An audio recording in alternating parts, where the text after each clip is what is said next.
All right then. So I don't know if you noticed recently, but apparently we're in a bit of a mating crisis. For one of the first times in history, we've had 30, adults under 30 being the most likely group to be single. 47% of US adults are single under 30. 63% of men under 30 describe themselves as single, and 34% of women, because obviously it's a lot easier if you're a young woman to get a willing man, whereas men have to put a lot more effort in. You have to be complete when you come to a relationship, because men often gatekeep commitment, but women gatekeep sexual access. So that's just how the dynamic works. Well, if you're struggling out there, ladies and gents, rejoice, fellow incels.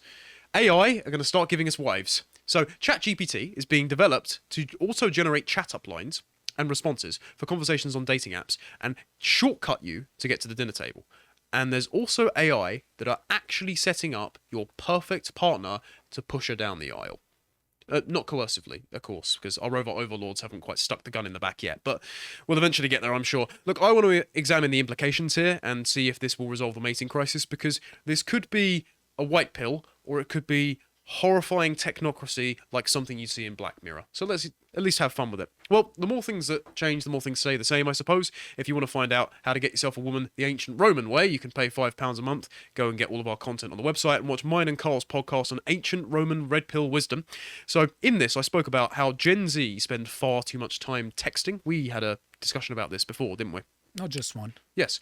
Well, I keep subjecting you to it, Stelios, because hopefully you can impart, as being a man who's engaged, due to be betrothed, impart your wisdom onto the rest of our audience. But dating apps are currently designed to keep you on the app, to perpetually have you exposed to their advertisers, because you are the thing that they're selling. You are the source of their profit. So largely, dating apps aren't meant to get you off them. They're meant to just keep you swiping on this digital meat market of people commodifying themselves. And back in ancient Rome, Ovid actually wrote about how to use letters and periods of abstinence from your lover to excite anticipation and passion in them. So using a robot to shortcut to that might be a bad idea, but then it also might just be the natural endpoint Is of it technical the evolution. ancient Roman version of the push-pull strategy? What's that? It's that, when you approach a woman, you should never, or, a man, if you're a woman, you should approach them a bit, show some affection, then go back and play a bit silent. And allow them to have their own just give them a bit of homework to say whether, that is very astute, does he or she yes. like me now or not? Is just... Yeah, it's essentially that. And this was written in BC, so after thousands of years, human interactions remain the same. But they might be changed soon, because it turns out, if we go to this, there's a bunch of ChatGPT plugins that are in development at the moment. So this functions like this are entertainment curation, auto-translation, asset price trackers, automated shopping lists with the potential to sync with your smart devices like your fridge. So if you run out, ChatGPT maybe end up available to tell you what you need to buy for the month. This will obviously diminish the use of search engines over time, because if you have a bunch of automated processes that can sync up to data, then it will make your life a lot more convenient. Obviously, it's contingent on not a bunch of woke junk being put into it, as we've already covered, myself and Dan have, and myself and Josh did a hang out on Biden's AI Bill of Rights, so how NGOs are going to control the amount of information that goes into AI algorithms to stop malinformation, which is factual information but that misrepresents the conclusion they want to get to, like FBI crime statistics, for example. So obviously the tech will be adopted for intersectional premises, but what if we have ChatGPT to line you up with a date with a beautiful woman? We're going over to Cupidbot.ai. Now this is in beta at the moment. So this website claims to have been trained on thousands of conversations that led men getting women's phone numbers, some of which were sourced from Reddit, according to a document journal piece we'll talk about later. You input a certain number of swipes into the app to give the algorithm a general set of faces, bio preferences, to give it something to go on, right? And then the algorithm decides what to work with. Do you want blondes? Do you want brunettes? Do you swipe left on astrology girls? Because you definitely should. The algorithm then analyzes your profile, it analyzes theirs, and it generates conversation prompts between the two of you. So it optimizes the shortcut to getting you on a date. And it's made in mind for men because, of course, the majority of women on dating apps get positive interactions with men, so they can have their pick. But lots of men get rejected by women because women have a plethora of options, and so she's often paralyzed by analysis.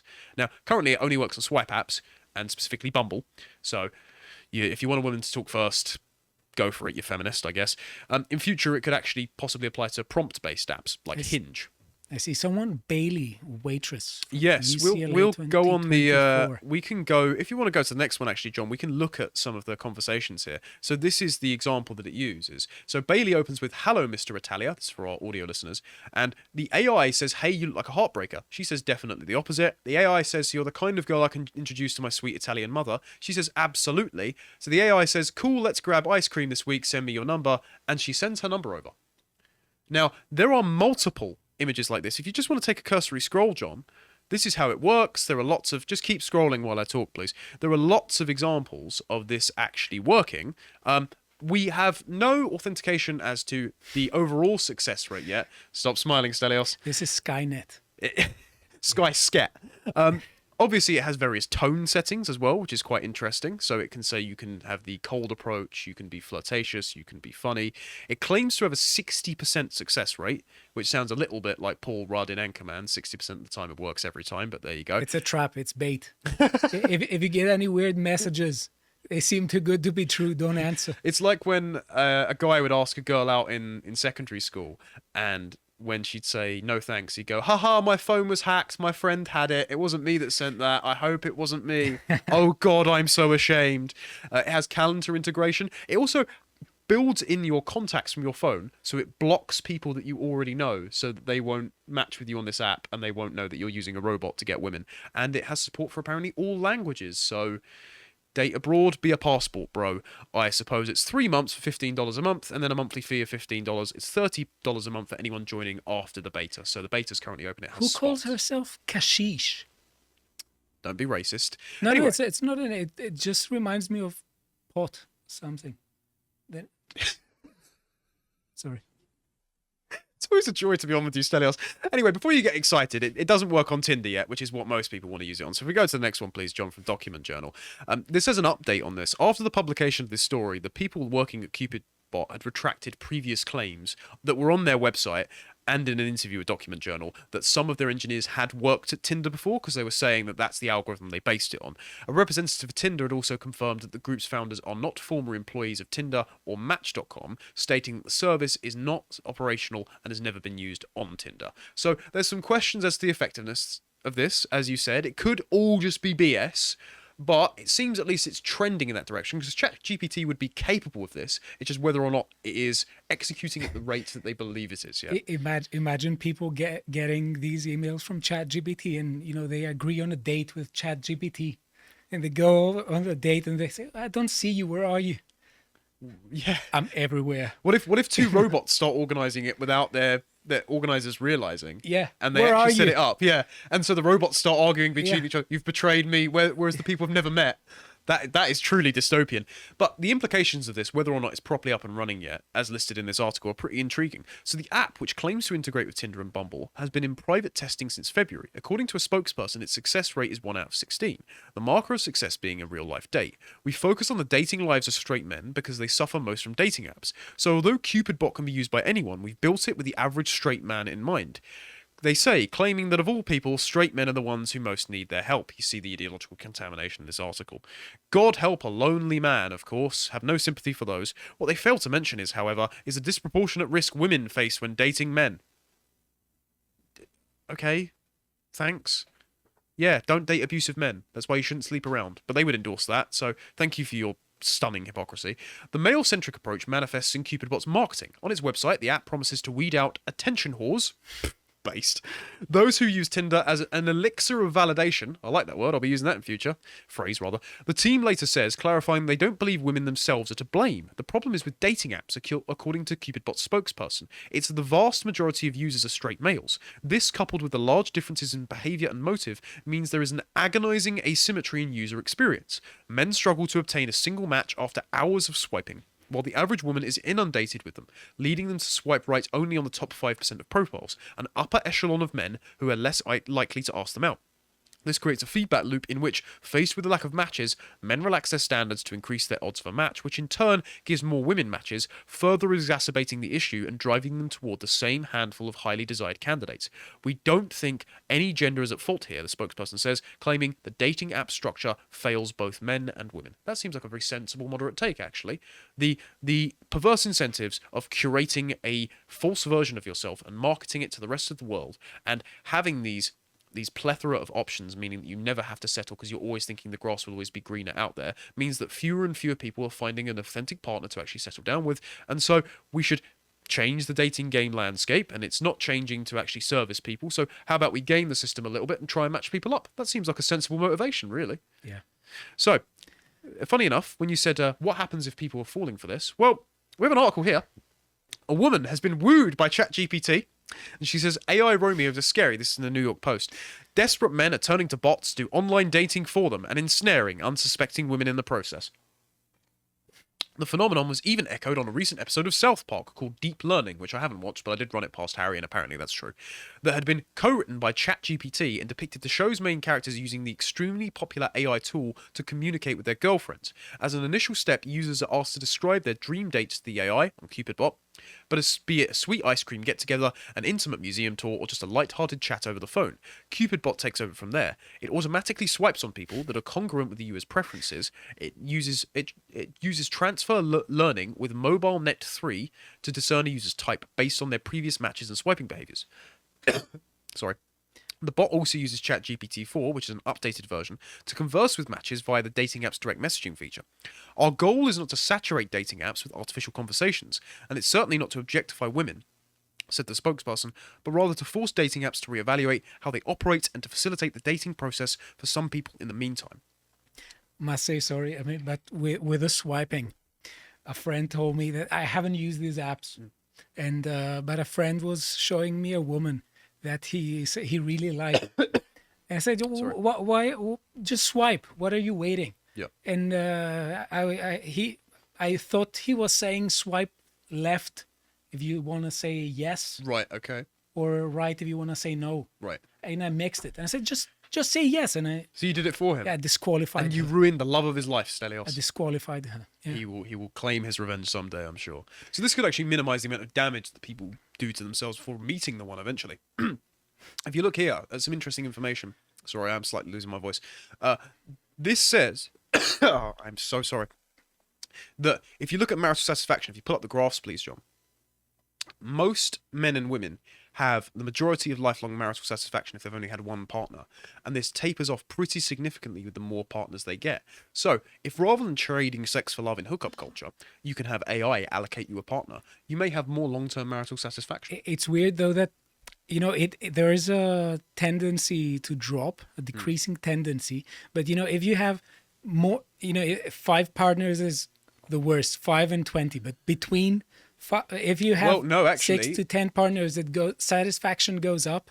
Only for men. Satisfaction goes up for men, not for women. So men will probably feel accomplished in that time because they've been socially proofed by lots of women. It's a weird thing. Promiscuity is terrible for women because you get oxytocin desensitization. Because obviously, if you have to let someone in, that's a very vulnerable thing to do. So the least satisfactory number of partners for women is 6 to 10, or even more. Yeah, but it raises a bit. To 11 to 20, yes. Yeah. Oh, yeah. The least satisfactory is 6 to 10, you're correct. But after that, I would suggest it. You just accept it at one point. Yeah. You're damaged goods, unfortunately. Don't do that, ladies, please. Have some dignity and meet a nice man. That's my message for today, because I'm a misogynist, apparently. If we go on to the next one as well, you can even argue with your future spouse if you don't pick the right one. Because if we go to this image, this is a woman whose boyfriend decided to use ChatGPT to respond to her when she called him a narcissist. If we go over to the next one, she immediately spotted it. And ChatGPT was actually remarkably considerate. And she said, I'm posting this on twitter.com, tuck you, go F yourself.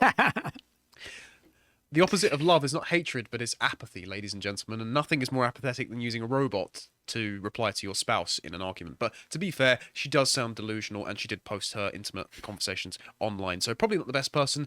Good luck with the robot finding you a better wife, mate. Anyway, so Vice have obviously been crying about it because that's pretty reliable.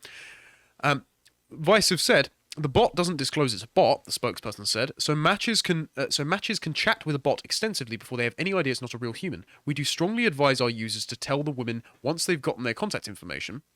The data shows that the first few back and forths required to get a woman's phone number does not tend to be particularly memorable nor have any effect on a date occurring. What really skews the probability of a date is how you build rapport once you have her number, so taking it off the app, establishing investment. Cupidbot is made with straight men, that terminally underrepresented group, do one Vice, as its focus. According to its website, the bot is founded by a team of ex-Tinder engineers dedicated to enhancing the dating lives of men and promises that it will match with girls that are just your type. So Vice is obviously complaining that this is going to get more men, hopefully, lifelong partners. But Vice is reliant on keeping you lonely, degenerate. Why do they want it? What do you mean? Why don't they want people to find partners? Because they have an entire website section of articles on butt plugs. So they have to keep you contingent on degeneracy in order to have... I'm not joking about that, by the way. Josh sent me the link. Yeah. Josh is doing some market research, apparently, so... Whatever. Anyway, on to the next link. Also, apparently asking women for their number is harassment. So that's according to The Bite, really reputable futurist. Oh, Sorry. March reputable 16. outlet. So, unsurprisingly, the motives of Cupidbot's creators are about as thuddingly dull and misguided as you'd expect. The company claims straight men, and this is a real quote from a real spokesperson, suffer most from dating apps and that they're the most disadvantaged on Tinder, which is exactly what a straight man who hasn't had success on a dating app would say. Clearly, they aren't familiar with the research consistently showing how the majority of women on dating apps have experienced some form of harassment. As if the bot is going to be harassing you. It's just going to be asking for your number on a date. So, if anything, this would reduce harassment, wouldn't it?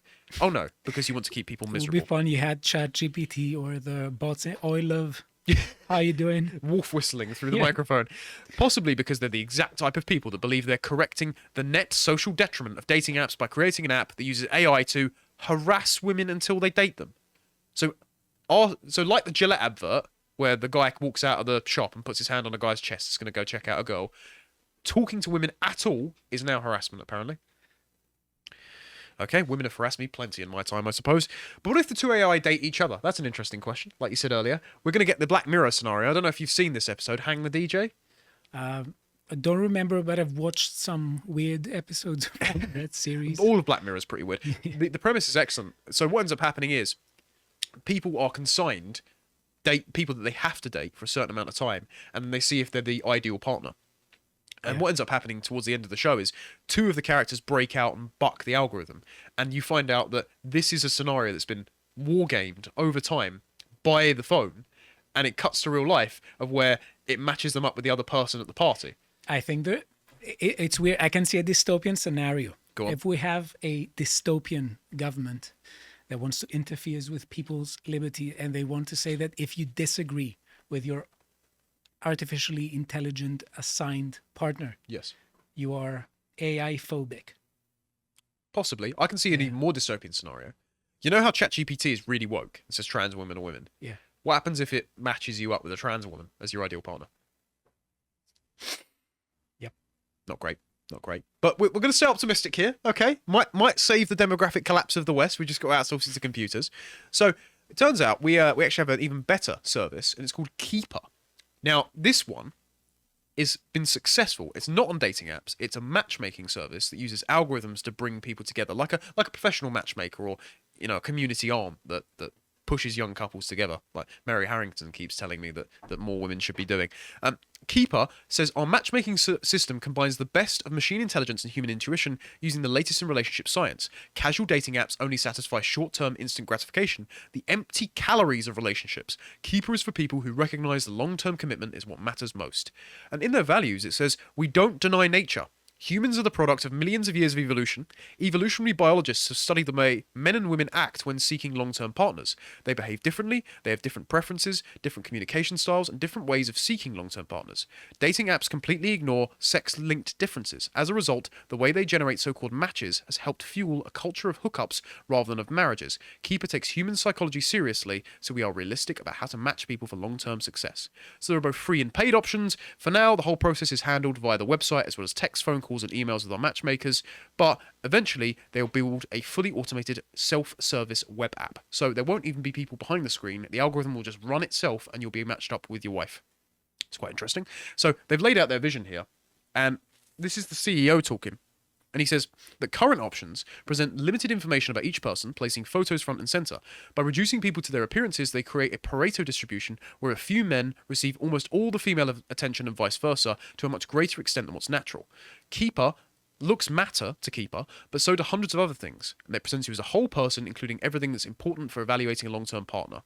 It says that current options obfuscate intentions and allow people to seek short-term relationships, even on serious dating apps. But on Keeper, everyone is already looking for a serious relationship. Anyone who isn't gets the boot.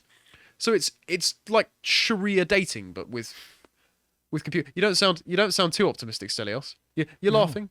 You should. Hey, look, some of us out here are suffering. Some of us haven't got a wonderful woman like you do. So this might be really helpful to our audience if you aren't all dating each other already, which, if you do, invite the Lotus Eaters cast to the wedding, I suppose.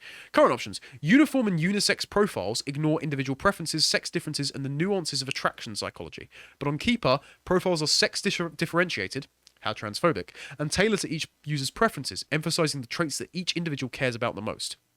So it seems, actually, this is built off some sensible, biologically rooted traditional values, and so it's not the intersectional AI that is going to ruin all civilization, but this might actually help people. Maybe I'm being too optimistic, but it would be nice. I don't think there's anything wrong with optimism in general, but yeah, I mean, if it helps, it helps. It only allows you to match one option at a time as well. So you can't just keep swiping and scrolling and talk to multiple people. You can't multi-date. So you have to be invested in one person. It's a commitment. Yeah, exactly. Yeah. See? We're giving you a white pill on a Friday. Anyway, on to the next one. This is just, if you just scroll down, there's going to be some images here, John. There's going to be some graphs during this. Huh? You call that a white pill? Well, you might get a wife out of it. Who knows? After what you showed me on the first segment. Sorry. You're welcome. Anyway, so there are some graphs on here, just how, if you keep just scrolling, please, John.